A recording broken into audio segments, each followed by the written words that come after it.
Robotic surgery ಅಂದರೆ ಏನು, robotic surgery ಹೇಗೆ ಮಾಡ್ತಾರೆ, ಅದ್ರ ಬಗ್ಗೆ ಕೆಲವೊಂದು ಮಾಹಿತಿಗಳು ಕೊಡ್ತೇನೆ. ನಾನು doctor Manjunath Shastri, Shri Shankara cancer hospital ಮತ್ತು ರಿಸರ್ಚ್ ಸೆಂಟ್ರಲ್ಲಿ ರೋಬೋಟಿಕ್ ಸರ್ಜನ್ ಮತ್ತು ಸೀನಿಯರ್ ಕ್ಯಾನ್ಸರ್ ಸರ್ಜನ್ ಆಗಿದ್ದೀನಿ. ಇವತ್ತಿನ ಟಾಪಿಕ್ಕು ಆ್ಯಂಟೀರಿಯರ್ ರಿಸೆಕ್ಷನ್ ಅಂತ ಹೇಳ್ತೀವಿ. ಆ್ಯಂಟೀರಿಯರ್ ರಿಸೆಕ್ಷನ್ ಅಂದರೆ ದೊಡ್ಡ ಕರಳಿನಲ್ಲಿ ರೆಕ್ಟಮ್, ಅಪ್ಪರ್ ರೆಕ್ಟಮ್ ಮತ್ತು ಸಿಗ್ಮಾಯ್ಡ್ ಅನ್ನೋ ಜಾಗದಲ್ಲಿ ಕ್ಯಾನ್ಸರ್ ಇದ್ದಾಗ ಈ ಸರ್ಜರಿಯನ್ನು ಮಾಡ್ತೀವಿ. ಈ ಸರ್ಜರಿ ಆದಮೇಲೆ ಯೂಶ್ವಲಿ ಕರುಳಿನ ಕಂಟಿನ್ಯೂಟಿ ಇರುತ್ತೆ. ಅಂದರೆ ನಾವು ಕೊಲಾಸ್ಟಮಿನ ಅವಾಯ್ಡ್ ಮಾಡ್ತೀವಿ. ಕೊಲಾಸ್ಟಮಿ ಯೂಶ್ವಲಿ ಈ ಕೇಸಸ್ಸಲ್ಲಿ ಕೊಲಾಸ್ಟಮಿ ಮಾಡೋದಿಲ್ಲ. ಕೊಲಾಸ್ಟಮಿ ಅಂದರೆ ಕರಳು ಆಚೆ ತಂದು ಮೋಷನ್ ಆಚೆ ಬರೋ ಥರ ಮಾಡಿಕೊಡ್ತೀವಲ್ಲ, ಅದು ಆ ಆಪ್ರೇಷನ್ ಯೂಶ್ವಲಿ ಈ ಆಪ್ರೇಷನ್ ಜೊತೆಲಿ ಈ ಆ್ಯಂಟೀರಿಯರ್ ರಿಸೆಕ್ಷನ್ ಅಂತ ಏನು ಹೇಳ್ತೀವೋ ಆ ಸರ್ಜರಿನಲ್ಲಿ ಯೂಶ್ವಲಿ ಕೊಲಾಸ್ಟಮಿ ಮಾಡಬೇಕಾಗಿ ಬರೋಲ್ಲ. ನೋಡಿ, ಇವತ್ತು ಮಾಡ್ತಿರೋ ಆಪ್ರೇಷನ್ನು cancer of the sigmoid colon, rectosigmoid ಅಂತ ಹೇಳ್ತೀವಿ. ಈ ಭಾಗದಲ್ಲಿ ಇವಾಗ ತೋರಿಸ್ತಾ ಇದ್ದೀನಲ್ಲ, ಇದು ಭಾಗದಲ್ಲಿ ಇದು C T scan of that patient. ನೋಡಿ, ಈ ಜಾಗದಲ್ಲಿ ಇರೋದು ಕ್ಯಾನ್ಸರ್. ಆ ಕ್ಯಾನ್ಸರ್ ಗಡ್ಡೆ ಸೈಜು ರಫ್ಲಿ ಅಬೌಟ್ 5 ಸೆಂಟಿಮೀಟರ್ ಇದೆ ಮತ್ತು ಅದು ಪಾರ್ಷಲಿ ಬ್ಲಾಕ್ ಮಾಡ್ತಾ ಇದೆ. ಕರುಳಿನ ಒಳಗಡೆ ಭಾಗನೂ ಚೆನ್ನಾಗಿ ಬ್ಲಾಕ್ ಮಾಡ್ತಾ ಇದೆ. ಸೊ ಈ ಪೇಷಂಟ್ಗೆ ನಾವು ಆಪ್ರೇಷನ್ ಒಂದು 3 ದಿವಸ, ಆಪ್ರೇಷನ್ಗಿಂತ 3 ದಿವಸ ಮುಂಚೆನಿಂದ ಪೇಷಂಟ್ಗೆ ನಾವು ಥಿನ್ ಫ್ಲೂಯಿಡ್ಸ್ ಮತ್ತು ಎವ್ರಿ ಅವರ್ಲಿ ಒಂದೊಂದು ಸ್ವಲ್ಪ ಲಿಕ್ವಿಡ್ಸ್ ತೊಗೊಳಕ್ಕೆ ಹೇಳ್ತಾ ಇರ್ತೀವಿ. ಗಟ್ಟಿ ಪದಾರ್ಥ ತೊಗೊಳ್ಳೋಕ್ಕೆ ಅವಾಯ್ಡ್ ಮಾಡ್ತೀವಿ. ಅದು ಯೂಶ್ವಲಿ ಏನಾಗುತ್ತೆ ಅಂದರೆ ಪಾರ್ಷಲಿ ಬ್ಲಾಕ್ ಇದ್ದಾಗ ಸಾಫ್ಟ್ ಡಯಟು, ತರಕಾರಿಗಳು ಎಲ್ಲ ತೊಗೊಂಡಾಗ ಈ ನ್ಯಾರೋ ಆಗಿರೋ ಜಾಗದಲ್ಲಿ ಹೋಗಿ ಕಚ್ಕೊಂಡ್ಬಿಡುತ್ತೆ. ಸೊ ಆಪ್ರೇಷನ್ ಮಾಡುವಾಗ ಸ್ವಲ್ಪ ಗಲೀಜು ಜಾಸ್ತಿ ಇರುತ್ತೆ. ಸೊ ಆ ಕಾರಣದಿಂದ ಸ್ವಲ್ಪ ಏನಾದರೂ ಸ್ಪಿಲ್ ಆದರೆ ಇನ್ಫೆಕ್ಷನ್ ಚಾನ್ಸಸ್ ಜಾಸ್ತಿ ಇರುತ್ತೆ. ಸೊ ಇದನ್ನು ಅವಾಯ್ಡ್ ಮಾಡೋಕ್ಕೆ ನಾವು ಯೂಶ್ವಲಿ ಪೇಷಂಟ್ಗೆ ಫ್ಲೂಯಿಡ್ಸ್ ಮಾತ್ರ ತಗೊಳ್ಳಿ ಅಂತ ಹೇಳ್ತೀವಿ.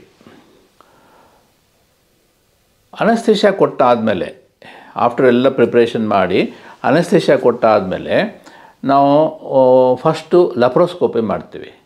ಲ್ಯಾಪ್ರೋಸ್ಕೋಪಿ ಮಾಡೋದು ಹೇಗೆ ಅಂದರೆ, ಒಂದು ಚಿಕ್ಕ ನೀಡಲ್ ಹಾಕಿ ಅದರಲ್ಲಿ ಗ್ಯಾಸ್ ಅಂದರೆ ಕಾರ್ಬನ್ ಡೈಆಕ್ಸೈಡ್ ಗ್ಯಾಸ್ ತುಂಬಿಸ್ತೀವಿ. ಕಾರ್ಬನ್ ಡೈಆಕ್ಸೈಡ್ ಗ್ಯಾಸು ಹೊಟ್ಟೆ ಒಳಗಡೆ ತುಂಬಿದಾಗ ನಮಗೆ ಎಕ್ಸ್ಟ್ರಾ ಸ್ಪೇಸ್ ಸಿಗುತ್ತೆ. ಆ ಎಕ್ಸ್ಟ್ರಾ ಸ್ಪೇಸ್ ಸಿಕ್ಕಾದಾಗ ನಾವು ಆ ದೊಡ್ಡ ಕರಳು ಇದು ಅಬ್ಡಮಿನಲ್ ವಾಲಿಂದ ಒಂದು 4 ಅಥವಾ 5 ಚಿಕ್ಕ ಚಿಕ್ಕ ರಂಧ್ರಗಳು ಮಾಡಿ ಅಬೌಟ್ 8 ಮಿಲಿಮೀಟರ್ಸ್ ಸೈಜ್ದು, ಮತ್ತು ಕೆಲವೊಂದಕ್ಕೆ 10 ಮಿಲಿಮೀಟರ್ಸು ಅಥವಾ 12 ಮಿಲಿಮೀಟರ್ಸ್ದು ಮಾಡಬೇಕಾಗಿ ಬರುತ್ತೆ. ಸೊ ಆ ಹೋಲ್ಗಳನ್ನು ಮಾಡಿ ಅದರಲ್ಲಿ ಅದನ್ನು ರೋಬೋಟಿಕ್ ಪೋರ್ಟ್ಸ್ ಅಂತ ಹಾಕ್ತೀವಿ. ಅದ್ರ ಒಳಗಡೆ ಇನ್ಸ್ಟ್ರೂಮೆಂಟ್ಸ್ ಹಾಕ್ತೀವಿ. ಸೊ ಹೀಗೆ ನಮಗೆ ಇವಾಗ ತೋರಿಸಿದ್ದೇನಲ್ಲ, ಈ ಥರ ಇರುತ್ತೆ ಆ್ಯಕ್ಚುಲಾಗಿ. ದೊಡ್ಡ ಕರಳು ಇವಾಗ ಇದು ನೋಡಿ, ಇದು ಹೊಟ್ಟೆನ ಉಬ್ಬರಿಸಿದ್ದೀವಿ. ಉಬ್ಬರಿಸಾದ್ಮೇಲೆ that is carbon dioxide gas ಇರೋದು. ಕಾರ್ಬನ್ ಡೈಆಕ್ಸೈಡ್ ಗ್ಯಾಸ್ ಯಾಕಿರುತ್ತೆ ಅಂದರೆ, ಅದು usually it is an inert gas. Inert gas ಅಂದರೆ ನಾವು ಆಪ್ರೇಷನ್ ಮಾಡೋ ಟೈಮಲ್ಲಿ ಕಾಟ್ರಿ ಅನ್ನೋದನ್ನು ಯೂಸ್ ಮಾಡ್ತೀವಲ್ಲ, ಆ ಕಾಟ್ರಿನಿಂದ ಎಲೆಕ್ಟ್ರಿಕ್ ಸ್ಪಾರ್ಕ್ಸ್ ಎಲ್ಲ ಆಗೋದಿಲ್ಲ, ಓಕೆ, ಅಥವಾ ಎಲೆಕ್ಟ್ರಿಕಲ್ ಬರ್ನ್ಸ್ ಆಗೋದಿಲ್ಲ ಕಾರ್ಬನ್ ಡೈಆಕ್ಸೈಡ್ ಇರೋದ್ರಿಂದ. ಸೊ ಇದನ್ನು ಈ ಕರಳು ಫಸ್ಟು ಇಂಟೆಸ್ಟೈನ್ನ ಮತ್ತು ದೊಡ್ಡ ಕರಳು, ಚಿಕ್ಕ ಕರಳು ಮತ್ತು ಒಮೆಂಟಮ್ ಇದೆಲ್ಲ ಫ್ಯಾಟ್ ಲೇಯರ್ಸ್ ಕಾಣಿಸ್ತಿದೆಯಲ್ಲ, ಇದು ನೋಡಿ, ಇದನ್ನು ನಾವು ಒಮೆಂಟಲ್ ಫ್ಯಾಟ್ ಅಂತ ಹೇಳ್ತೀವಿ.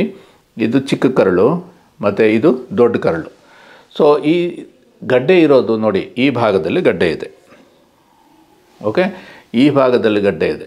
ಸೊ ನಾವು ಆಪ್ರೇಷನ್ ಮಾಡೋ ಟೈಮಲ್ಲಿ ಗಡ್ಡೆ ಜೊತೆಯಲ್ಲಿ ಅದು ರಕ್ತ ನಾಳಗಳು ಎಲ್ಲಿಂದ ಬರುತ್ತೋ, ಈ ಗಡ್ಡೆಗೋಸ್ಕರ ಬ್ಲಡ್ ಸಪ್ಲೈ ಎಲ್ಲಿಂದ ಬರುತ್ತೋ ಆ ಜಾಗನೂ ತೆಗಿಬೇಕಾಗಿ ಬರುತ್ತೆ. ಯಾಕೆಂದರೆ ಈ ರಕ್ತ ಚಲನೆ ಎಲ್ಲಿಂದ ಬರುತ್ತೋ ಅದ್ರ ಜೊತೆಲಿ ಲಿಂಫ್ಯಾಟಿಕ್ಸ್ ಅಂತಲೂ ಇರುತ್ತೆ. ಇದು ಕ್ಯಾನ್ಸರು ಯೂಶ್ವಲಿ ಲಿಂಫ್ಯಾಟಿಕ್ಸಲ್ಲಿ ಸ್ಪ್ರೆಡ್ ಆಗುತ್ತೆ, ರಕ್ತನಾಳಗಳಲ್ಲೂ ಸ್ಪ್ರೆಡ್ ಆಗುತ್ತೆ. ಸೊ ಫಸ್ಟು ನಾವು ಆಪ್ರೇಷನ್ ಮಾಡೋ ಟೈಮಲ್ಲಿ ಫಸ್ಟು ಎಲ್ಲಿಂದ ರಕ್ತ ಚಲನೆ ಬರ್ತಾ ಇದೆ ಅನ್ನೋದು ನೋಡಿಕೊಂಡು ಆ ಜಾಗನ ಫಸ್ಟು ನಾವು ಟ್ಯಾಕಲ್ ಮಾಡ್ತೀವಿ. ಯಾಕೆಂದರೆ ಫಸ್ಟು ನಾವು ಟ್ಯೂಮರ್ ಹ್ಯಾಂಡಲ್ ಮಾಡೋಕ್ಕಿಂತ ಮುಂಚೆ ರಕ್ತನಾಳಗಳು ಯಾವುದು ಅಲ್ಲಿಗೆ ಸಪ್ಲೈ ಮಾಡ್ತಿದೆಯೋ ಅದನ್ನು ನಾವು ಕ್ಲಿಪ್ ಮಾಡಿ ಆಮೇಲೆ ಡಿವೈಡ್ ಮಾಡಿದ್ರೆ ನಮಗೆ ಅದು ಕ್ಯಾನ್ಸರ್ ಸ್ಪ್ರೆಡ್ ಆಗೋ ಚಾನ್ಸಸ್ ಕಮ್ಮಿ ಇರುತ್ತೆ. ಓಕೆ, ಸೊ ಈ ಕೇಸಲ್ಲಿ ನೋಡಿ, ಇವಾಗ ನಾನು ಮೊಬಿಲೈಸ್ ಮಾಡ್ತಿರೋದು ದೊಡ್ಡ ಕರಳು. ಈ ಪೇಷಂಟ್ನ ಯೂಶ್ವಲಿ ನಾವು ಫಸ್ಟು ನೋಡ್ತೀವಿ ಏನು ಅಂದರೆ ಲಪ್ರೋಸ್ಕೋಪಿ ಮಾಡಿ ಬೇರೆ ಕಡೆ ಎಲ್ಲದು ಹರಡಿದೆಯಾ ಇಲ್ಲೋ ಅಂತ ಫಸ್ಟ್ ಚೆಕ್ ಮಾಡ್ತೀವಿ. ಆಮೇಲೆ ಈ ಗಡ್ಡೆ ಎಲ್ಲಿದೆ ಎಕ್ಸಾಕ್ಟಾಗಿ ಅಂತ ನೋಡ್ಕೊತೀವಿ. ಆಮೇಲೆ ಬೇರೆದೆಲ್ಲನೂ ಪ್ಲ್ಯಾನ್ ಮಾಡ್ತೀವಿ. ಸೊ ಈ ಕೇಸಲ್ಲಿ ಲಪ್ರೋಸ್ಕೋಪಿ ಮಾಡಿ ನಾವು ನೋಡಾದಮೇಲೆ ಇವಾಗ ರೋಬೋಟಿಕ್ ಆರ್ಮ್ಸ್ನೆಲ್ಲ ಕನೆಕ್ಟ್ ಮಾಡ್ತಾ ಇದ್ದೀವಿ. ಸೊ ನೋಡಿ, ಇದು ನಾವು ಹಾಕಿರೋದು 4 ರೋಬೋಟಿಕ್ ಪೋರ್ಟ್ಸು ಪ್ಲಸ್ ನಾವು ಕೆಲವೊಂದು ಇದು ಕ್ಲಿಪ್ಸ್ ಎಲ್ಲ ಹಾಕಲಿಕ್ಕೆ ಇನ್ನೊಂದು ಸೆಪ್ರೇಟಾಗಿ ಒಂದು ಮತ್ತು ಇನ್ನೊಂದು ಪೋರ್ಟ್ ಹಾಕ್ಕೊಂಡಿದ್ವಿ. So totally about 5 to 6 ports ರೆಗ್ಯುಲರಾಗಿ ಯೂಸ್ ಮಾಡ್ತೀವಿ. ಮತ್ತು ಇದು ಇವಾಗ ನೋಡಿ, ಇವಾಗ ರೋಬೋಟಿಕ್ ಆರ್ಮ್ಸಲ್ಲಿ ಒಂದು ನೋಡಲಿಕ್ಕೆ ಅಂದರೆ ಟೆಲಿಸ್ಕೋಪ್ ಅಂತ ಹೇಳ್ತೀವಿ, vision. Second right hand left ಹ್ಯಾಂಡ್ಗೋಸ್ಕರ ಒಂದೊಂದು ಪೋರ್ಟ್ಸು. ಆಮೇಲೆ ಇನ್ನೊಂದು ರೈಟಲ್ಲಿ ಇರೋದು what we call monopolar cautery, ಲೆಫ್ಟಲ್ಲಿರೋದು ಬೈಪೊಲಾರ್ ಕಾಟ್ರಿ. ಕಾಟ್ರಿ ಅಂದರೆ ನಾವು ಯಾವ ಟಿಶ್ಯೂನ ನಾವು ಡಿವೈಡ್ ಮಾಡಬೇಕೋ ಅದನ್ನು ಯೂಶ್ವಲಿ ಬರ್ನ್ ಮಾಡಿಬಿಟ್ಟು ಆಮೇಲೆ ಡಿವೈಡ್ ಮಾಡ್ತೀವಿ. ಯಾಕೆಂದರೆ ಅದ್ರದ್ದು ಬ್ಲೀಡಿಂಗ್ ಎಲ್ಲ ಕಮ್ಮಿ ಆಗುತ್ತೆ. ಸೆಕೆಂಡ್ ಥಿಂಗ್ ಈಸ್, ಇದನ್ನು ಇನ್ನೊಂದು ಸ್ವಲ್ಪ ರಿಟ್ರಾಕ್ಷನ್ನು ಮಾಡೋದಕ್ಕೆ ಕರಳನ್ನೆಲ್ಲ ಸೈಡ್ಗೆ ಇಡೋಕ್ಕೆ ಅದನ್ನೆಲ್ಲ ಮಾಡೋಕ್ಕೆ ಇನ್ನೊಂದು ಸೆಪ್ರೇಟಾಗಿ ಇನ್ನೊಂದು ಇನ್ಸ್ಟ್ರೂಮೆಂಟ್ ಯೂಸ್ ಮಾಡ್ತೀವಿ. ನೋಡಿ, ಈ ಸ್ಟೇಜಲ್ಲಿ ನಾನು ಚಿಕ್ಕ ಕರಳು ಮತ್ತು ದೊಡ್ಡ ಕರಳನ್ನೆಲ್ಲ ಸೈಡಿಗೆ ತಳ್ಳಿದ್ದೀನಿ. ಮತ್ತು ಇದು ಟ್ಯೂಮರ್ಗೆ ರಕ್ತನಾಳಗಳು ಎಲ್ಲಿಂದ ಬರ್ತಾ ಇದೆಯೋ ನೋಡ್ತಾ ಇದ್ದೀವಿ. ನೋಡಿ, ಇದನ್ನು ನಾವು ಇನ್ಫೀರಿಯರ್ ಮಿಸೆಂಟ್ರಿಕ್ ಆರ್ಟ್ರಿ ಅಂತ ಕರಿತೀವಿ. ಇನ್ಫೀರಿಯರ್ ಮಿಸೆಂಟ್ರಿಕ್ ಆರ್ಟ್ರಿ ಮತ್ತು ಅದ್ರ ಜೊತೆಯಲ್ಲಿ ಪಕ್ಕದಲ್ಲಿರೋದು ಇನ್ಫೀರಿಯರ್ ಮಿಸೆಂಟ್ರಿಕ್ ವೇನ್. ಆಮೇಲೆ ಅದ್ರ ಜೊತೆಲೇ ಲಿಂಫ್ಯಾಟಿಕ್ಸ್ ಎಲ್ಲ ಇರುತ್ತೆ. ಇದು ಬರ್ತಿರೋದು ಅಯೋರ್ಟಾ ಅಂತ ದೊಡ್ಡ ರಕ್ತನಾಳದಿಂದ ಅದು ರೈಸ್ ಆಗ್ತಿದೆ. ಸೊ ನಾವು ಫಸ್ಟು ಇದು ಇನ್ಫೀರಿಯರ್ ಮಿಸೆಂಟ್ರಿಕ್ ಆರ್ಟ್ರಿ ಮತ್ತು ವೇಯ್ನ ಮೊಬಿಲೈಸ್ ಮಾಡ್ತೀವಿ. ನೋಡಿ, ಇದು ಫಸ್ಟ್ ಒಂದು ಚಿಕ್ಕ ಲೇಯರ್ ಇರುತ್ತೆ, ಅದನ್ನು ಕಟ್ ಮಾಡ್ತಾ ಇದ್ದೀನಿ. ಕಟ್ ಮಾಡಾದಮೇಲೆ ಈ ಟಿಶ್ಯೂಸ್ ಎಲ್ಲ ಮುಂದಕ್ಕೆ ತಳ್ತಾ ಇದ್ದೀನಿ. ಆಮೇಲೆ ನೋಡಿ, ಇವಾಗ ನೋಡಿ ಈ ಜಾಗದಲ್ಲಿ ನಮಗೆ ರಕ್ತನಾಳ ಕಾಣಿಸ್ತಾ ಇದೆ. ಇದು ರಕ್ತನಾಳದಲ್ಲಿ ರಕ್ತನಾಳದಲ್ಲಿ ಆರ್ಟ್ರಿ ಅಂತ ಇದೆಯಲ್ಲ, ಇದು ನೋಡಿ ಪಲ್ಸೇಷನ್ಸ್ ನೋಡಿ ಇವಾಗ. ಇದು ಪಲ್ಸೇಷನ್ಸು, ಆರ್ಟ್ರಿ ಪಲ್ಸೇಷನ್ನು. ಅದ್ರ ಪಕ್ಕದಲ್ಲಿ ಇರೋದು ವೇಯ್ನು. ಓಕೆ, ನಾನು ಆರ್ಟ್ರಿನ ಲೈಗೇಟ್ ಮಾಡ್ತಾಯಿದ್ದೀನಿ, ಆಮೇಲೆ ವೇಯ್ನ ಲೈಗೇಟ್ ಮಾಡ್ತೀನಿ. ನೆಕ್ಸ್ಟು ಇದ್ರ ಜೊತೆನೇ ಫರ್ದರ್ ಡಿಸೆಕ್ಷನ್ ಮಾಡ್ತಾ ಎಲ್ಲ ಲಿಂಫ್ಯಾಟಿಕ್ಸ್ನು ಜೊತೆಲೇ ತೊಗೊಂಡು ಹೋಗ್ತಾಯಿದ್ವಿ. ಸೊ ಇದು ರಕ್ತನಾಳಗಳೆಲ್ಲ ಕ್ಲಿಪ್ ಮಾಡಾದಮೇಲೆ ನಾನು ಬೇರೆದನ್ನು ಮೊಬಿಲೈಸೇಷನ್ ಮಾಡ್ತೀನಿ. ನೋಡಿ, ಈ ಭಾಗದನ್ನು ರೆಕ್ಟಮ್ ಕಡೆಗೆ ಹೋಗ್ತಾಯಿದ್ದೀನಿ. ಇದು ಈ ಭಾಗ ಡಿಸೆಕ್ಷನ್ ರಕ್ತನಾಳ ರೆಕ್ಟಮ್ ಕಡೆ ಹೋಗ್ತಾಯಿದ್ದೀನಿ. ಈ ಆಪ್ರೇಷನ್ ಟೈಮಲ್ಲಿ another important structure is that is the ureter. ಅಂದರೆ ಯೂರಿನ್ನ ಕಿಡ್ನಿನಿಂದ ಬ್ಲಾಡರ್ಗೆ ತೊಗೊಂಡು ಹೋಗೋದೊಂದು ಟ್ಯೂಬ್ ಇರುತ್ತಲ್ಲ, ಅದು ಇದೇ ಜಾಗದಲ್ಲೇ ಇರುತ್ತೆ. ಸೊ ನಾವು ಅದನ್ನು ಸೇಫ್ ಗಾರ್ಡ್ ಮಾಡೋದು ಭಾಳ ಇಂಪಾರ್ಟೆಂಟು. ಸೊ ನೋಡಿ, ಇವಾಗ ಮೊಬಿಲೈಸೇಷನ್ ಮಾಡ್ತಿದ್ದಾಗ ಇದು ಯೂರಿಟರ್ ಕಾಣಿಸ್ತಾ ಇದೆ. ಇದು ಲೆಫ್ಟ್ ಸೈಡ್ ಯೂರಿಟರು ಮತ್ತು ಇದು ರೈಟ್ ಸೈಡ್ ಯೂರಿಟರ್. ಸೊ ಇದನ್ನೆರಡನ್ನೂ ನಾವು ಸೇಫ್ ಗಾರ್ಡ್ ಮಾಡಿ ಮತ್ತೆ ಮುಂದಕ್ಕೆ ಹೋಗ್ತೀವಿ. ಸೊ ಡಿಸೆಕ್ಷನ್ ಆಗ್ತಾ ಇವಾಗ ನೋಡಿ ಪ್ಲೇನ್ಸ್ ಎಲ್ಲ ಕ್ಲಿಯರಾಗಿ ಕಾಣಿಸ್ತಾ ಇದೆ. ನೋಡಿ, ಇದು ಕ್ಲೋಸಾಗಿ ಹೋಗ್ತಾ ಇದ್ರೆ ನೋಡಿ, ಈ ಭಾಗದಲ್ಲಿ ಇದು ರೆಕ್ಟಮ್ ಮೂಗಿಂದ ಹಿಂದಿನ ಭಾಗ. ಆ ಜಾಗದಲ್ಲಿ ನೋಡಿ ರಕ್ತನಾಳಗಳು ಯಾವುದು ಕಾಣಿಸ್ತಾನೆ ಇಲ್ಲ. This is the right plane to go in. Okay, ಮತ್ತು ಇದು ಮೊಬಿಲೈಸೇಷನ್ ಆದಮೇಲೆ ಆಪೋಸಿಟ್ ಸೈಡನ್ನು ಪ್ರಾಕ್ಸಿಮಲ್ ಸೈಡ್ ಅಂತ ಹೇಳ್ತೀವಲ್ಲ, ಪ್ರಾಕ್ಸಿಮಲ್ ಮೊಬಿಲೈಸೇಷನ್ ಮಾಡ್ತಾಯಿದ್ದೀನಿ. ಇದು ರಫ್ಲಿ ನಾವು ಮೊಬಿಲೈಸ್ ಮಾಡೋದು ಅಬೌಟ್ ಟ್ಯೂಮರ್ ಕಡೆಯಿಂದ ಒಂದು 5 ಸೆಂಟಿಮೀಟ್ರ್ ಅಥವಾ 6 ಸೆಂಟಿಮೀಟ್ರು ಕೆಳಗೆ ಮತ್ತು ಒಂದು 6-7 ಸೆಂಟಿಮೀಟ್ರ್ ಮೇಲೆ ಇಷ್ಟು ತೆಗಿಬೇಕಾಗಿ ಬರುತ್ತೆ. ನೋಡಿ, ಇವಾಗ ನಾನು ಇದು ಮೊಬಿಲೈಸೇಷನ್ ಫುಲ್ಲು ಮಾಡಿದ್ದಾಗಿದೆ. ನೆಕ್ಸ್ಟು ಇವಾಗ ಒನ್ಸ್ ಮೊಬಿಲೈಸ್ ಆದಮೇಲೆ ಅದನ್ನು 2 ಥರ ನಾವು ರೀಕನೆಕ್ಷನ್ ಮಾಡ್ಬೋದು. ಒಂದ್ಸಲಿ ಡಿವೈಡ್ ಮಾಡೋದು ನಾವು ಕೆಲವೊಂದು ಸಲ ರೋಬೋಟಿಕಲ್ಲೂ ಡಿವೈಡ್ ಮಾಡ್ಬೋದು, ಅಥವಾ ಅದನ್ನು ಓಪನ್ ಮಾಡಿ ಡೆಲಿವರಿ ಮಾಡಿ ಡಿವೈಡ್ ಮಾಡಿ ಕ್ಲೋಸ್ ಮಾಡ್ಬೋದು. ನಾವು ಯೂಶ್ವಲಿ ಇದು ಈ ಕೇಸಲ್ಲಿ ನಾನು ಮಾಡ್ತಿರೋದು ರೋಬೋಟಿಕ್ ಡಿಸೆಕ್ಷನ್ ಎಲ್ಲ ಆದಮೇಲೆ ಇವಾಗ ನೋಡಿ ಓಪನ್ ಮಾಡ್ತೀನಿ.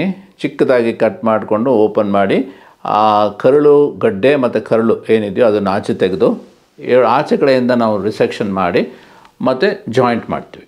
ಜಾಯಿಂಟ್ ಮಾಡೋದು ನೋಡಿ, ಅದು ಇನ್ಸ್ಟ್ರೂಮೆಂಟು ಕೆಳಗಿಂದ ಒಂದು ಭಾಗ ಬರುತ್ತೆ ಮತ್ತು ಮೇಲಿಂದನೂ ಒಂದು ಭಾಗ ಬರುತ್ತೆ. ಅದೆರಡು ಜಾಯಿಂಟಾಗಿ ಅದನ್ನು ನಾವು ಗನ್ ಥರ ಇರುತ್ತದು, ಅದನ್ನು ಫೈರ್ ಮಾಡ್ತೀವಿ.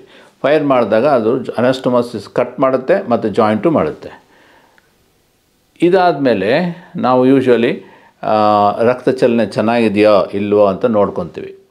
ಓಕೆ, ಎರಡು ಇಂಪಾರ್ಟೆಂಟು. ಐನಿ ಅನಸ್ಟೊಮೋಸಿಸ್ ಜಾಯಿಂಟ್ ಮಾಡ್ತೀವಲ್ಲ, ದಟ್ ಈಸ್ ಕಾಲ್ಡ್ ಅನಸ್ಟೊಮೋಸಿಸ್ ಅಂತ. ಈ ಅನಸ್ಟೊಮೋಸಿಸ್ ಆಗುವಾಗ ಎರಡು ಇಂಪಾರ್ಟೆಂಟ್ ಫ್ಯಾಕ್ಟರ್ಸ್ ಇರುತ್ತೆ. ಒಂದು, ನಾವು ಯಾವುದನ್ನು ಜಾಯಿಂಟ್ ಮಾಡೋಕ್ಕೆ ಹೊರಟಿದ್ದೀವೋ ಅದೆರಡು ಸ್ಮೂತಾಗಿ ಈಸಿಲಿ ಹತ್ತಿರ ಬರ್ತಾ ಇದೆಯಾ ಅಂತ ಇಲ್ಲೋ ಅಂತ ನೋಡ್ಕೋಬೇಕು. ಅಂದರೆ ಏನು, ಇದು ಮೇಲಿನ ಭಾಗದ್ದು ಕರಳು, ಇದು ಕೆಳಗಿನ ಭಾಗದ ಕರಳು, ಇದೆರಡು ಜಾಯಿಂಟ್ ಆಗಬೇಕು. ಸೊ ಇದೆರಡೂ ಹತ್ರ ಈಸಿ ಕನೆಕ್ಟ್ ಆಗ್ತಿದೆಯಾ ಅಂತ ನೋಡ್ತೀವಿ. ಸೊ ಇದು ಬೈ ಚಾನ್ಸ್ ಯಾವುದಾದ್ರೂ ಟೆನ್ಷನಲ್ಲಿದ್ದರೆ, ಅಂದರೆ ಇದು ಮೇಲಿಂದ ಬರೋದು ಟೆನ್ಷನ್ ಇದೆ ಅಥವಾ ಇದು ಕೆಳಗಿಂದ ಬರೋದು ಟೆನ್ಷನ್ ಇದೆ ಅಂದರೆ ಆವಾಗೇನಾಗುತ್ತೆ, ನಾವು ಸ್ವಲ್ಪ ರಿಲೀಸ್ ಮಾಡಬೇಕಾಗತ್ತೆ. ಯಾಕೆ ಅಂದರೆ ಈ ಅನಸ್ಟೊಮೋಸಿಸಲ್ಲಿ ಟೆನ್ಷನ್ ಇದ್ದರೆ ಅದು ಬಿಟ್ಕೊಳ್ಳೋ ಚಾನ್ಸಸ್ ಇರುತ್ತೆ. ಓಕೆನಾ. So the other part is circulation. ಈ ಕಟ್ ಮಾಡಿರೋ ಜಾಗದಲ್ಲಿ ನಾವು ಚೆಕ್ ಮಾಡ್ತೀವಿ ಯೂಶಲಿ, ಅದು ಕಟ್ ಮಾಡಿರೋ ಜಾಗ ರಕ್ತ ಚಲನೆ ಚೆನ್ನಾಗಿದೆಯೋ ಇಲ್ವೋ ಅಂತ. ಬ್ಲೀಡಿಂಗ್ ಚೆನ್ನಾಗಿದೆ ಅಂದರೆ then the healing also will be good. ಆಯಿತಾ. ಆವಾಗ ಹೊಲಿಗೆ ಎಲ್ಲ ಬಿಟ್ಕೊಳ್ಳೋ ಚಾನ್ಸಸ್ ಭಾಳ ಕಮ್ಮಿ. ಯೂಶಲಿ ರೊಬೋಟಿಕ್ ಸರ್ಜರಿ ಟೈಮಲ್ಲಿ ನಾವು ಒಂದು ICG ಅಂತ ಒಂದು ಡೈ ಇಂಜೆಕ್ಟ್ ಮಾಡ್ತೀವಿ. ಅದು ರಕ್ತನಾಳದಲ್ಲಿ ಹೋಗಿ ಈ ಭಾಗದಲ್ಲಿ ನಾವು ಕರಳು ಯಾವುದು ಜಾಯಿಂಟ್ ಮಾಡ್ತೀವೋ ಆ ಭಾಗದಲ್ಲಿ ನೋಡ್ತೀವಿ. ಅದು ಬ್ಲಡ್ ಸಪ್ಲೈ ಚೆನ್ನಾಗಿದೆ ಅಂದರೆ ಅದು ICG ಅಪ್ಟೇಕ್ ಕೂಡ ಚೆನ್ನಾಗಿರುತ್ತೆ. ಸೊ ಅದು ICG ಅಪ್ಟೇಕ್ ಚೆನ್ನಾಗಿದೆ ಅಂತ ಕನ್ಫರ್ಮ್ ಆದಮೇಲೆ ನಾವು ಅನಸ್ಟೊಮೋಸಿಸ್ ಮಾಡ್ತೀವಿ. ಸೊ ಈ ಅಡ್ವಾಂಟೇಜ್ ಏನು ಅಂದರೆ, ಈ ಥರ ರಕ್ತ ಚಲನೆ ಕನ್ಫರ್ಮ್ ಮಾಡಿಕೊಂಡು ನಾವು ಇದು ಅನಸ್ಟೊಮೋಸಿಸ್ ಮಾಡೋದ್ರಿಂದ ಲೀಕ್ ಚಾನ್ಸಸ್ ಕಮ್ಮಿ. ನೋಡಿ, ಈ ಕೇಸಲ್ಲಿ ಇವಾಗ ಅದು ಜಾಯಿಂಟ್ ಕೆಳಗಿನ ಭಾಗ ಮತ್ತು ಮೇಲಿನ ಭಾಗ ಎರಡು ಜಾಯಿಂಟ್ ಮಾಡಿದ್ದೀವಿ. ನೋಡಿ, ಇದು ಪರ್ಸ್ ಸ್ಟ್ರಿಂಗ್ ತೊಗೊಂಡಿದ್ದೇನೆ. ಇದು ಪರ್ಸ್ ಸ್ಟ್ರಿಂಗ್ ಅಂತ ಹೇಳ್ತೀನಿ. ಇದು ಪರ್ಸ್ ಸ್ಟ್ರಿಂಗ್ ತೊಗೊಂಡು ಇದಕ್ಕೆ ಅದು ಆ್ಯನ್ಮಿಲ್ ಕೆಳಗಡೆಯಿಂದ ಒಂದು ಭಾಗ ಬರುತ್ತೆ, ಇದು ಜಾಯಿಂಟಾಗಿ ಆಮೇಲೆ ಶೂಟ್ ಮಾಡ್ತೀವಿ. ಶೂಟ್ ಮಾಡುವಾಗ it cuts and anastomosis both. Okay, ಇದಾದಮೇಲೆ ಮೇಲ್ಗಡೆ ಕರಳು ಇದು ಅಬ್ಡಮಿನಲ್ ವಾಲ್ ಎಲ್ಲನೂ ರೆಗ್ಯುಲರ್ ಆಗಿ ಏನು ಕ್ಲೋಸ್ ಮಾಡಬೇಕು ಅದು ಮಾಡಿರ್ತೀವಿ. ಆಮೇಲೆ ನೋಡಿ, patient usually this operation took about 2 hours at the most. So main time ಏನಾಗುತ್ತೆ, ನೀವೊಂದು ಅಬ್ಸರ್ವ್ ಮಾಡಿರಬೇಕು, ರೋಬೋಟಿಕ್ ಸರ್ಜರಿ ಮಾಡ್ತಾ ಇದ್ದಾಗ ಪೇಷಂಟ್ಸ್ ಎಲ್ಲ, ನೀವು ರಿಲೇಟಿವ್ಸ್ ಎಲ್ಲ ಆಚೆ ಕೂತಿರ್ತೀರ. ಆಚೆ ಕೂತಾಗ ನಿಮಗೆ ಪೇಷಂಟು ಆಪ್ರೇಷನ್ ಥಿಯೇಟ್ರ್ ಒಳಗಡೆ ಹೋಗಿದ ತಕ್ಷಣ ನಿಮಗೆ ಯೋಚನೆಗಳು ಸ್ಟಾರ್ಟ್ ಆಗುತ್ತೆ. ಎಷ್ಟೊತ್ತಾಗತ್ತಪ್ಪ ಇದು ನೋಡಿ, ಒಳಗಡೆ ಹೋಗಿ ಒಂದು 2 hours ಆಗೋಯ್ತಲ್ಲ, ಹೇಗಿದ್ದಾರೋ ಅನ್ನೋದು ಯೋಚನೆ ಬರುತ್ತೆ. ಆ್ಯಂಡ್ ಇನ್ನೊಂದು ನೀವು ನೋಟಿಸ್ ಮಾಡಿರ್ಬೋದು, ಆ ರೋಬೋಟಿಕ್ ಸರ್ಜರಿ ಸ್ವಲ್ಪ ಜಾಸ್ತಿ ಟೈಮ್ ತೊಗೊಳುತ್ತೆ ಅಂತ. ಬಟ್ ಯಾಕೆ ತೊಗೊಳುತ್ತೆ ಅಂದರೆ, ಫಸ್ಟು ನಾವು ಆಪ್ರೇಷನ್ ಥಿಯೇಟ್ರು ಹೋಗೋಕ್ಕಿಂತ ಮುಂಚೆ ಪೇಷಂಟ್ನ ಒಂದು PHR ಅಂತ ಒಂದು ಜಾಗದಲ್ಲಿ ಇಟ್ಟಿರ್ತೀವಿ, ಪ್ರೀ ಹೋಲ್ಡಿಂಗ್. ಅಲ್ಲಿ ಇಟ್ಟಿದ್ದಾಗ ಯೂಶ್ವಲಿ ನಾವು BP ಪಲ್ಸ್ ಎಲ್ಲ ಚೆಕ್ ಮಾಡಿಕೊಂಡು, ಮತ್ತು ಸೆಂಟ್ರಲ್ ಲೈನ್ ಅಂತ ಹಾಕ್ತೀವಿ, ಅಥವಾ ಕೆಲವೊಂದು ಸಲ ಆರ್ಟರಿಯಲ್ ಲೈನು, ಸೆಂಟ್ರಲ್ ಲೈನು, ಬೆನ್ನಿಗೆ ಒಂದು ಇಂಜೆಕ್ಷನ್ ಕೊಟ್ಟು ಅಲ್ಲೊಂದು ಅನಸ್ತೇಷ ಇದೆಲ್ಲ ಕೊಟ್ಟುಬಿಟ್ಟು ಆಮೇಲೆ ಒಳಗಡೆ ತೊಗೊತೀವಿ. ಒಳಗಡೆ ತೊಗೊಂಡಾದಮೇಲೆ ಜನರಲ್ ಅನಸ್ತೇಷ ಕೊಟ್ಟಾದಮೇಲೆ ನಾವು ಪೇಷಂಟ್ಗೆ ಪೊಸಿಷನಿಂಗು ಲೆಪ್ರೋಸ್ಕೋಪಿ ಮಾಡಿ, ಲೆಪ್ರೋಸ್ಕೋಪಿ ಆದಮೇಲೆ ನಾವು ರೋಬೋಟಿಕ್ದು ಆರ್ಮ್ಸ್ ಎಲ್ಲ ತಂದು ಡಾಕ್ ಅಂತ ಮಾಡ್ತೀವಿ. ಅಂದರೆ ಡಾಕಿಂಗ್ ಅಂದರೆ ರೋಬೋಟಿಕ್ ಆರ್ಮ್ಸ್ ಎಲ್ಲನೂ ಇನ್ಸ್ಟ್ರೂಮೆಂಟ್ಸ್ ಪೋರ್ಟ್ಸ್ಗೋಸ್ಕರ ಕನೆಕ್ಷನ್ ಕೊಡ್ತೀವಿ. ಸೊ ಇದೆಲ್ಲ ಹೋಲ್ ಪ್ರೋಸೆಸ್ಸು ಭಾಳ ಟೈಮ್ ತೊಗೊಳುತ್ತೆ. ಆಲ್ಮೋಸ್ಟು ಅನಸ್ತೇಷ ಕೊಟ್ಟಾದಮೇಲೆ ಆಲ್ಮೋಸ್ಟ್ 40 minutes ತೊಗೊಳುತ್ತೆ ಇದು. ಸೊ ಏನಾಗುತ್ತೆ, ನೀವು ಆಚೆ ಕೂತಿರೋರು ರಿಲೇಟಿವ್ಸ್ ಯೂಶ್ವಲಿ ಯೋಚನೆ ಮಾಡ್ತಾ ಇರ್ತಾರೆ, ಏನಪ್ಪ ಅಷ್ಟೊತ್ತಾಯಿತು ಒಳಗಡೆ ಹೋಗಿ. ಬಟ್ ನಾವು ಆಪ್ರೇಷನ್ ಸ್ಟಾರ್ಟ್ ಮಾಡೋದೇ ಆಲ್ಮೋಸ್ಟು 1 hour ಒಳಗಡೆ, ಪೇಷಂಟ್ ಒಳಗಡೆ ಹೋದ್ಮೇಲೆ 1 hour ಆದಮೇಲೆ ಆಪ್ರೇಷನ್ ಸ್ಟಾರ್ಟ್ ಮಾಡಿರ್ತೀವಿ. ಆಮೇಲೆ ಇನ್ನೊಂದೇನು ಅಂದರೆ, ಇದು ರೋಬೋಟಿಕ್ ಸರ್ಜರಿನಲ್ಲಿ it's a very precision surgery. ಅಂದ್ರೇನು, ಅದು ಭಾಳ ನೀಟಾಗಿ ನಿಧಾನಕ್ಕೆ ಮಾಡ್ಕೊಂಡು ಹೋಗ್ಬೇಕಾಗಿ ಬರುತ್ತೆ. ಸೊ ಆ ಕಾರಣದಿಂದ ಸ್ವಲ್ಪ ಟೈಮ್ ತೊಗೊಳುತ್ತೆ. ಮತ್ತು ನೀವು ಆಚೆ ಇರೋರಿಗೆ ಯೂಶ್ವಲಿ ಸ್ಟ್ರೆಸ್ ಜಾಸ್ತಿ ಆಗ್ತಾ ಇರುತ್ತೆ, ಇಷ್ಟೊತ್ತಾಗ್ತಿದೆ ಅಂತ. But the recovery part is very faster. ನೋಡಿ, ನೀವು ಇದೇ ಪೇಷಂಟು ನಾಳೆ ಅಷ್ಟೊತ್ತಿಗೆ ICUನಲ್ಲಿ ನಾವು ಇದು ಬಾಯಲ್ಲಿ ಎಲ್ಲ ಓರಲಿ ಸ್ಟಾರ್ಟ್ ಮಾಡಿಬಿಟ್ಟಿರ್ತೀವಿ. 30 liquids, clear fluids we start off the next day itself and patient will be walking around the next day. ಆ ICUನಲ್ಲೇ ನಾವು ಪೇಷಂಟ್ ನಾವು ಮೊಬಿಲೈಸ್ ಮಾಡ್ತೀವಿ. ಆಮೇಲೆ ವಾರ್ಡ್ಗೆ ಕರ್ಕೊಂಡು ಹೋದಾದ್ಮೇಲೆ ವಾರ್ಡಿಗೆ ಶಿಫ್ಟ್ ಮಾಡಾದ್ಮೇಲೂ ನೆಕ್ಸ್ಟ್ ಡೇನು ವಾಕಿಂಗ್ ಸ್ಟಾರ್ಟ್ ಮಾಡಿಬಿಟ್ಟಿರ್ತೀವಿ. ಸೊ ಥರ್ಡ್ ಡೇ ಅಷ್ಟೊತ್ತಿಗೆ ಅವ್ರಿಗೆ ಆ್ಯಂಟಿಬಯೋಟಿಕ್ಸ್ ಎಲ್ಲ ಸ್ಟಾಪ್ ಮಾಡಿಬಿಟ್ಟು ನಾವು ಓರಲಿನೇ ಸ್ಟಾರ್ಟ್ ಮಾಡ್ತೀವಿ. ಲಿಕ್ವಿಡ್ಸ್ ಎಲ್ಲನೂ ಸ್ವಲ್ಪ ಜಾಸ್ತಿ ಕೊಟ್ಟಿರ್ತೀವಿ. ಒಂದ್ಸಲಿ ಮೋಷನ್ ಪಾಸ್ ಆದಮೇಲೆ ನಾವು ಯೂಶ್ವಲಿ ಸಾಲಿಡ್ಸು ಸ್ಟಾರ್ಟ್ ಮಾಡ್ತೀವಿ. So main advantage of robotic surgery ಏನು ಅಂದರೆ, ಒಂದು ಪೇಯ್ನ್ ಕಮ್ಮಿ ಇರುತ್ತೆ, ಕಟ್ಸ್ ಕಮ್ಮಿ ಇರುತ್ತೆ. 2-3 ಕಟ್ 4-5 ಕಟ್ ಬಿಟ್ಟರೆ ಜಾಸ್ತಿ ಏನಿರೋಲ್ಲ. ನೋವು ಕಮ್ಮಿ ಇರುತ್ತೆ, ರಕ್ತ ಲಾಸ್, ಬ್ಲಡ್ ಲಾಸ್ ಅಂತ ಹೇಳ್ತೀವಲ್ಲ, ಅದು ಕಮ್ಮಿ ಇರುತ್ತೆ. ಈ ಕಾರಣದಿಂದ ಪೇಯ್ನ್ ಕಮ್ಮಿ ಇರುತ್ತೆ. ಸೊ ಇದೆಲ್ಲ main advantages and recovery will be faster. ಇವತ್ತು ಆ್ಯಂಟಿರಿಯರ್ ರಿಸೆಕ್ಷನ್ ಬಗ್ಗೆ ಹೇಳಿದ್ದೀನಿ. ನೆಕ್ಸ್ಟ್ ಎಪಿಸೋಡಲ್ಲಿ ನಾನು APR ಅದ್ರ ಬಗ್ಗೆ ಹೇಳ್ತೀನಿ. APR ಅಂದಾಗ ರೆಕ್ಟಮ್ದು ಕ್ಯಾನ್ಸರು ಕೆಳಗಡೆ ಭಾಗದಲ್ಲಿ, ಅಂದರೆ ಲೋವರ್ ಥರ್ಡ್ ಆಫ್ ರೆಕ್ಟಮ್ನಲ್ಲಿದ್ದಾಗ ನಾವು ಏನು ಮಾಡಬೇಕಾಗತ್ತೆ ಅದನ್ನು, ಆ್ಯಂಡ್ ರೋಬೋಟಿಕ್ ಸರ್ಜರಿನಲ್ಲಿ ಹೇಗೆ ಮಾಡ್ತಿದ್ದೀವಿ ಇದನ್ನು ಅಂತ ನೆಕ್ಸ್ಟ್ ಟೈಮ್ ತೋರಿಸ್ಕೊಡ್ತೀನಿ. ನಮಸ್ಕಾರ.